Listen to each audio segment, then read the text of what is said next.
അതുകൊണ്ട് പ്രിയപ്പെട്ടവരെ, ഞങ്ങൾക്ക് കിട്ടിയ ആ കൃപയുടെ സ്നേഹമാണ് ഞങ്ങൾ നിങ്ങളോട് വെളിപ്പെടുത്തുന്നത്.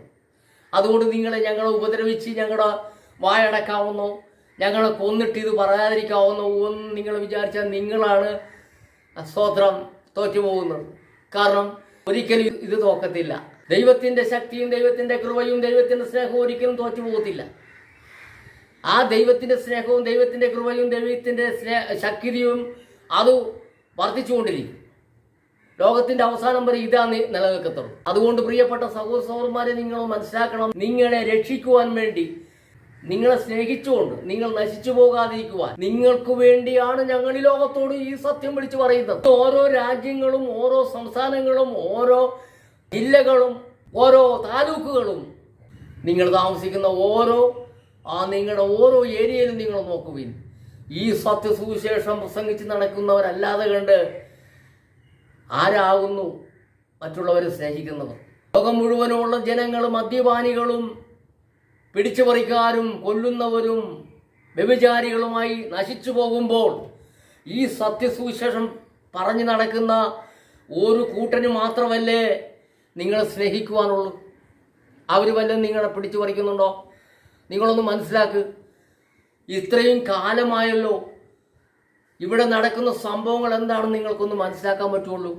അതുകൊണ്ട് പ്രിയപ്പെട്ട സഹോദരി സഹോദരന്മാരെ, ഞങ്ങളെ നിങ്ങൾ ഉപദ്രവിച്ചത് കൊണ്ടോ, ഞങ്ങളെ ജയിലിൽ അടച്ചത് കൊണ്ടോ,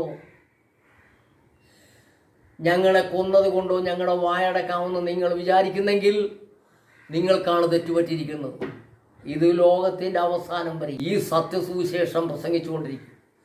അതുകൊണ്ട് പ്രിയപ്പെട്ട സഹോദരന്മാരെ, ഞങ്ങളെ കൊന്നതുകൊണ്ടോ, ഞങ്ങളെ ജയിലിലടച്ചത് കൊണ്ടോ, ഞങ്ങളെ ഉപദ്രവിച്ചത് കൊണ്ടോ, ഞങ്ങൾ പ്രാർത്ഥിച്ചുകൊണ്ടിരിക്കുന്ന ആലയങ്ങൾ നിങ്ങൾ തീക്കരയാക്കിയത് കൊണ്ടോ ഞങ്ങളുടെ വായടക്കാമെന്ന് നിങ്ങൾ വിചാരിക്കണ്ട. കാരണം നിങ്ങളുടെ നന്മയ്ക്ക് വേണ്ടി, നിങ്ങളുടെ സന്തോഷത്തിന് വേണ്ടി, നിങ്ങളുടെ സമാധാനത്തിന് വേണ്ടി, നിങ്ങളുടെ നല്ലതിനു വേണ്ടി, നിങ്ങൾ പിതാവിൻ്റെ സന്നിധിയിൽ എത്തേണ്ടതിന് വേണ്ടി മാത്രമാണ് ഞങ്ങൾ ഈ സത്യസുവിശേഷം പ്രസംഗിച്ചുകൊണ്ടിരിക്കുന്നത്. അതുകൊണ്ട് പ്രിയപ്പെട്ട സഹോദരന്മാരെ, നിങ്ങളെന്തിന് പ്രയാസപ്പെടുന്നു? നിങ്ങളെന്തിന് വികാരം കൊള്ളുന്നു?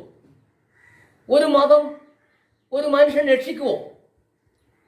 ഒരു മതത്തിൻ്റെ ആചാര അനുഷ്ഠാനങ്ങൾ കൊണ്ട് ഒരു മനുഷ്യനെങ്കിലും രക്ഷ പ്രാപിച്ചിട്ടുണ്ടോ? പ്രിയപ്പെട്ടവരെ, കേരളത്തിൽ ഒരു വ്യക്തി ഉണ്ട്. അദ്ദേഹം ഇന്ന് മൺമറഞ്ഞു പോയി. അദ്ദേഹം ഒരു നല്ല എഴുത്തുകാരനായിരുന്നു. അദ്ദേഹത്തിന് കിട്ടിയ വെളിപ്പാട് അദ്ദേഹം എഴുതി വച്ചിരിക്കുന്നു. ഒരു പാട്ട്.